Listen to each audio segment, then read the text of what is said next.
Baik, Assalamualaikum warahmatullahi wabarakatuh. Selamat pagi, siang, sore, dan malam kawan-kawan semua. Perkenalkan, nama saya Aditya Putra Selendra dengan NIM B1B1222026. Di sini saya merupakan mahasiswa program studi ilmu pemerintahan Fakultas Hukum Universitas Jambi angkatan tahun 2022. Jadi di sini saya akan membahas tentang APBD atau Anggaran Pendapatan dan Belanja Daerah Kabupaten atau Kota. Jadi sebelum itu saya ingin mengucapkan terima kasih kepada dosen pengampu saya yaitu Pak Alfa Beriansa SIP MIP telah memberikan tugas ini kepada saya. Baik, langsung saja. Jadi APBD itu sesuai dengan peraturan Perundang-undangan Nomor 58 Tahun 2005. APBD itu adalah rencana keuangan tahunan pemerintah daerah yang dibahas dan disetujui bersama oleh pemerintah daerah dan DPRD dan ditentukan oleh Perda. Menurut Undang-Undang Nomor 32, proses penyusunan anggaran 2004 melibatkan eksekutif atau dalam dalam sini yaitu Pemda dan legislatif atau DPRD, di mana kedua belah pihak bertemu melalui panitia anggaran. Pengurus berfungsi sebagai pejabat operasional daerah yang bertanggung jawab dalam penyusunan APBD. Perundang-undangan menyetujui rancangan APBD dalam proses persetujuan anggaran. Proses rancangan APBD dalam proses persetujuan anggaran. Proses penyusunan APBD diawali dari fakta bahwa kedua belah pihak, yaitu antara eksekutif dan legislatif, menyepakati kebijakan umum APBD yang menjadi dasar penyusunan anggaran pendapatan dan belanja daerah. Badan eksekutif di sini bertanggung jawab untuk menyusun APBD sesuai dengan kebijakan. Kemudian legislatif menetapkannya sebagai peraturan daerah atau yang biasa kita sebut sebagai Perda. Jadi sebelum diselenggarakan dalam teori keagenan, peraturan daerah menjadi alat legislatif untuk mengontrol pelaksanaan anggaran yang berada di bawah kendali eksekutif. Dalam melaksanakan kewenangan pemerintah daerah, pemerintah pusat mentransfer dana perimbangan yang terdiri dari dana alokasi umum, dana alokasi khusus, dan dana bagi hasil. Kebijakan penggunaan seluruh dana tersebut diserahkan atau diarahkan kepada pemerintah daerah. Dana transfer dari pemerintah pusat digunakan secara efektif dan efisien oleh pemerintah daerah dalam meningkatkan pelayanan kepada masyarakat. Pendapatan asli daerah adalah semua pendapatan daerah yang berasal dari sumber ekonomi asli daerah. Dengan penambahan infrastruktur dan perbaikan infrastruktur yang ada oleh pemerintah daerah diharapkan dapat memacu pertumbuhan ekonomi di daerah. Pertumbuhan ekonomi daerah akan mendorong peningkatan pendapatan penduduk di daerah yang bersangkutan. Seiring dengan peningkatan pendapatan daerah atau pendapatan asli daerah, semakin besar dana pendapatan asli daerah, maka semakin besar pula pengeluaran daerah yang dilakukan oleh pemerintah daerah untuk pembangunan di daerahnya masing-masing. Jenis pajak kabupaten atau kota menurut Undang-Undang Nomor 28 Tahun 2009 tentang pajak daerah dan retribusi daerah. Pendapatan asli daerah memiliki prospek yang sangat baik untuk dikembangkan. Oleh karena itu, pajak daerah itu harus dikelola secara profesional dan transparan dalam rangka optimalisasi dan peningkatan kontribusinya terhadap anggaran pendapatan dan belanja daerah melalui intensifikasi pemungutan dan ekstensifikasi subjek dan objek pajak daerah. Kontribusi pajak daerah terhadap pendapatan asli daerah sangat besar, meningkatkan pendapatan asli daerah. Maka belanja daerah juga otomatis akan semakin besar. Jika pendapatan asli daerah rendah, maka belanja daerah juga akan rendah. Meningkatnya kebutuhan masyarakat mendorong pemerintah daerah untuk berupaya atau untuk melakukan segala cara untuk meningkatkan pendapatan daerah dan memperhatikan perkembangan pendapatan asli daerah. Sumber pendapatan asli daerah ini berasal dari hasil pajak daerah, retribusi daerah, keuntungan usaha daerah, dan pendapatan asli daerah, dan lain-lain. Dan mungkin pendapatan yang lain-lain yang sah. Jadi komponen pendapatan asli daerah ini dapat dimanfaatkan secara maksimal oleh daerah sesuai dengan kebutuhan dan prioritas daerah, serta menunjukkan upaya yang dilakukan oleh pemerintah daerah dalam menggali sumber-sumber pendapatan daerah. Hal ini lebih leluasa dilakukan oleh pemerintah kabupaten dan kota pasca pemberlakuan otonomi daerah. Sumber pendapatan lain yang dapat digunakan untuk membiayai belanja daerah adalah pendapatan pajak dan bukan pajak, dana alokasi umum, dana alokasi khusus, serta pendapatan lain-lain dan penerimaan pajak daerah. Baik, di sini ada penyusunan APBD. Anggaran pendapatan belanja daerah disusun, yaitu akan disusun dan ditetapkan setiap tahun oleh pemerintah daerah. APBD ini dibuat sesuai dengan kebutuhan pemerintah daerah dan kemampuan daerah, pendapatan daerah. Di sini kita akan masuk ke siklus penyusunan APBD, yaitu adanya perencanaan, penyusunan, penetapan, dan persetujuan, pelaksanaan, dan pertanggungjawaban. Baik, sebagaimana yang bisa kawan-kawan lihat di sini adalah siklus dari penyusunan APBD. Di sini saya akan menjelaskan sedikit tentang siklus yang ada di layar tersebut. Jadi yang pertama, proses penyusunan itu dimulai dari Rencana Pembangunan Jangka Panjang Daerah atau RPJPD dengan memperhatikan Rencana Pembangunan Jangka Menengah Nasional. RPJPD ini merupakan dokumen perencanaan pembangunan daerah untuk periode 20 tahun yang digunakan sebagai acuan dalam penyusunan Rencana Pembangunan Jangka Menengah Daerah atau RPJMD untuk setiap jangka waktu 5 tahun. Jadi setelah RPJMD ini ditetapkan, pemerintah daerah menyusun Rencana Kerja Pemerintah Daerah atau RKPD yang merupakan penjabaran dari RPJMD untuk jangka waktu 1 tahun yang mengacu kepada rencana kerja pemerintah. Kepala daerah berdasarkan RKPD menyusun rancangan kebijakan umum APBD.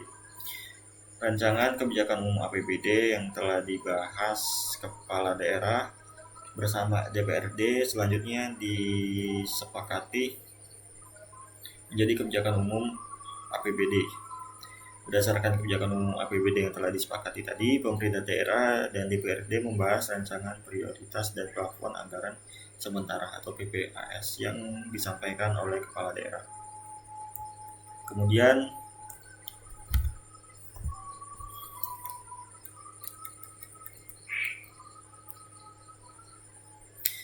kepala daerah menerbitkan pedoman penyusunan rencana kerja dan anggaran RKA SKPD sebagai pedoman kepala SKPD menyusun RKA SKPD berdasarkan nota kesepakatan. Setelah RKA SKPD dibuat, selanjutnya ini adalah menyusun rencana peraturan daerah tentang APBD dan rancangan peraturan kepala daerah tentang APBD. Setelah disepakati, APBD ditetapkan dengan peraturan daerah dan dilaksanakan selama 1 tahun anggaran. Dan tahap yang terakhir yaitu selama pelaksanaan APBD ini dilakukan pengawasan dan evaluasi terhadap pelaksanaan APBD serta penyusunan laporan keuangan daerah.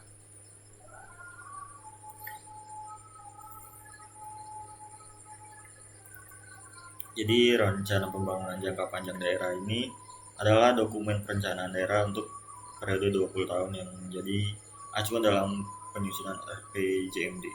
RPJMD ini adalah Rencana Pembangunan Jangka Menengah Daerah adalah dokumen perencanaan daerah untuk 5 tahun yang menjadi acuan dalam penyusunan RKPD. RKPD ini Rencana Kerja Pemerintah Daerah adalah dokumen perencanaan daerah untuk periode 1 tahun mengacu pada RPJMD dan memuat prioritas pembangunan daerah, target kinerja, dan alokasi anggaran untuk setiap program dan kegiatan. RPJPD disusun dalam 3 tahap, yaitu penyusunan draft awal, pembahasan perencanaan, dan penyusunan draft akhir. RPJPD ini menjadi acuan dalam penyusunan RPJMD yang disusun oleh Kementerian Perencanaan Pembangunan Nasional atau yang biasa kita kenal sebagai Bappenas dan disesuaikan dengan kondisi daerah. RPJMD ini menjadi acuan dalam penyusunan RKPD yang disusun oleh pemerintah daerah dan DPRD. RKPD memuat prioritas pembangunan daerah, target kinerja, dan alokasi anggaran untuk setiap program dan kegiatan. RKPD disusun berdasarkan RPJMD dan memperhatikan kondisi keuangan daerah serta prioritas pembangunan daerah. RKPD disusun oleh pemerintah daerah dan DPRD dan menjadi acuan penyusunan APBD kabupaten atau kota. Dan juga dalam proses perencanaan atau perancangan dan penganggaran daerah, RPJMD menjadi acuan dalam penyusunan RPJMD.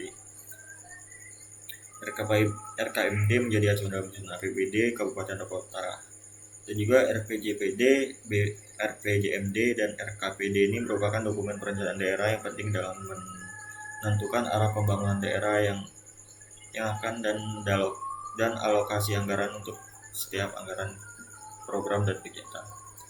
KUA atau Kebijakan Umum APBD adalah kebijakan umum yang disepakati antara kepala daerah dan DPRD berdasarkan rancangan kebijakan umum APBD yang telah dibahas bersama KUA menjadi acuan dalam penyusunan PPAS, yaitu prioritas dan plafon anggaran sementara yang disampaikan oleh ketua kepala daerah dan dibahas oleh pemerintah daerah bersama dengan DPRD. Jadi KUA ini merupakan dokumen yang berisi kebijakan umum yang akan dijalankan oleh pemerintah daerah dalam 1 tahun anggaran. KUA disusun berdasarkan RPJMD dan RKPD sesuai atau serta memperhatikan kondisi keuangan daerah. KUA mencakup prioritas pembangunan daerah, target kinerja, dan alokasi anggaran untuk setiap program dan kegiatan. KUA ini disepakati antara kepala daerah dan DPRD setelah melalui tahapan pembahasan dan konsultasi. Lanjut pada PPAS adalah rancangan prioritas dan plafon anggaran yang disampaikan oleh kepala daerah dan dibahas oleh pemerintah daerah dan DPRD. PPAS ini memuat prioritas program dan kegiatan yang akan dilaksanakan dalam 1 tahun anggaran. Besaran alokasi anggaran dan sumber pendapatan. PPAS disusun berdasarkan KUA yang memperhatikan kondisi keuangan daerah serta prioritas pembangunan daerah. PPAS ini disepakati antara kepala daerah dan DPRD setelah melalui tahapan pembahasan dan konsultasi. Jadi dalam proses ini, penyusunan APBD kabupaten atau kota, KUA menjadi acuan dalam penyusunan PPAS yang disampaikan oleh kepala daerah dan dibahas oleh pemerintah daerah dan DPRD. KUA dan PPAS ini merupakan dokumen penting dalam penganggaran daerah karena menjadi acuan dalam alokasi anggaran untuk setiap program dan kegiatan yang akan dilaksanakan dalam 1 tahun anggaran. Dalam siklus penyusunan APBD tadi, RPJPD menjadi acuan dalam penyusunan RPJMD yang kemudian menjadi acuan dalam penyusunan RKPD. RKPD merupakan penjabaran dari RPJMD untuk jangka waktu satu tahun yang mengacu kepada rencana kerja pemerintah. KUA disepakati antara kepala daerah dan DPRD berdasarkan rancangan kebijakan umum APBD yang telah dibahas bersama. PPAS adalah rancangan prioritas dan plafon anggaran yang disampaikan oleh kepala daerah dan dibahas oleh pemerintah daerah dan DPRD. Setelah PPAS disepakati, kepala daerah memerintahkan atau menerbitkan pedoman penyusunan RKA SKPD sebagai pedoman kepala SKPD menyusun RKA SKPD berdasarkan nota kesepakatan. Baik, lanjut kepada struktur APBD. Di sini terdapat beberapa struktur yang ada dalam APBD, yaitu pendapatan daerah, belanja daerah, dan pembiayaan daerah.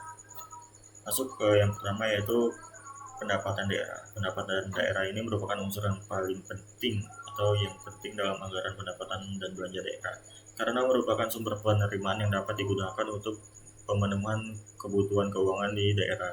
Pendapatan daerah menurut Peraturan Pemerintah Nomor 12 Tahun 2019 tentang pengelolaan keuangan daerah adalah semua hak daerah yang diakui sebagai penambah nilai kekayaan bersih dalam periode tahun anggaran berkenaan. Berdasarkan pengertian tersebut, pendapatan daerah ini merupakan unsur yang penting dalam anggaran pendapatan dan belanja daerah karena merupakan sumber penerimaan yang dapat digunakan untuk penutupan kebutuhan keuangan di daerah. Di pendapatan daerah ini terdapat juga beberapa jenis, yaitu pendapatan asli daerah, jadi pendapatan asli daerah ini juga berperan melaksanakan melaksanakan perencanaan perencanaan pemerintah daerah sebagai upaya untuk mengembangkan pembangunan dan meningkatkan perekonomian di suatu daerah. Unsur-unsur pendapatan asli daerah ini meliputi pendapatan asli daerah, pendapatan transfer dan lain-lain, serta pendapatan lain-lain daerah yang sah. Menurut Undang-Undang Nomor 23 Tahun 2014 tentang pemerintah daerah, pendapatan asli daerah ini adalah pendapatan yang diperoleh daerah yang dipungut berdasarkan peraturan daerah sesuai dengan peraturan perundang-undangan menurut Halim tahun 2004 dalam bukunya yang berjudul Manajemen Keuangan Daerah menyebutkan bahwa pendapatan asli daerah ini adalah semua penerimaan daerah yang berasal dari sumber-sumber ekonomi asli daerah. Pendapatan asli daerah merupakan komponen untuk menghitung kemandirian keuangan suatu daerah melaksanakan otonomi daerah. Yang kedua, jenis kedua itu pajak daerah. Sumber-sumber pendapatan asli daerah ini berasal dari yang pertama pajak daerah. Pajak daerah itu menurut Undang-Undang Nomor 1 Tahun 2022 tentang hubungan keuangan antara pemerintah pusat dan pemerintah daerah adalah kontribusi wajib kepada daerah yang terutang oleh orang pribadi atau badan yang bersifat memaksa berdasarkan undang-undang dengan tidak mendapatkan imbalan secara langsung dan digunakan untuk keperluan daerah bagi sebesar-besarnya kemakmuran rakyat. Jadi pemerintah daerah itu memiliki hak untuk menarik pajak daerah sesuai dengan ketentuan perundang-undangan, sehingga apabila wajib pajak tidak melunasinya maka akan dianggap sebagai utang pajak. Untuk ketertiban wajib pajak dalam membayar pajak daerah, maka diberlakukan sanksi administrasi berupa denda pajak bagi pajak terutang yang dibayarkan melewati batas waktu pembayaran. Lanjut kepada yang kedua, yaitu ada retribusi daerah. Jadi retribusi daerah ini adalah pungutan daerah sebagai pembayaran atas jasa atau pemberian izin tertentu khusus disediakan atau diberikan oleh pemerintah daerah untuk kepentingan orang pribadi atau badan. Berbeda dengan pajak daerah, retribusi ini terdapat kontraprestasi yang secara langsung bisa ditunjuk. Wajib retribusi menggunakan atau menikmati jasa yang diberikan atas pungutannya. Kita lanjut ke belanja daerah. Di belanja daerah ini adalah semua kewajiban daerah yang diakui sebagai pengurangan nilai kekayaan bersih dalam periode tahun anggaran yang bersangkutan. Itu tercantum di Undang-Undang Nomor 33 Tahun 2004. Belanja daerah meliputi semua pengeluaran dari rekening kas umum daerah yang mengurangi ekuitas dana lancar, yang merupakan kewajiban daerah dalam satu tahun anggaran yang tidak akan diperoleh pembayarannya kembali oleh daerah. Ini tercantum pada Peraturan Pemerintah Nomor 58 Tahun 2005 tentang pengelolaan keuangan.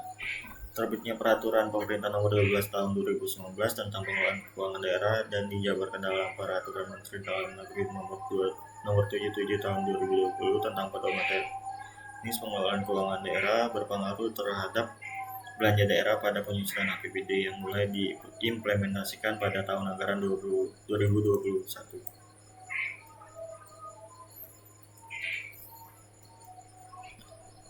Kita lanjut ke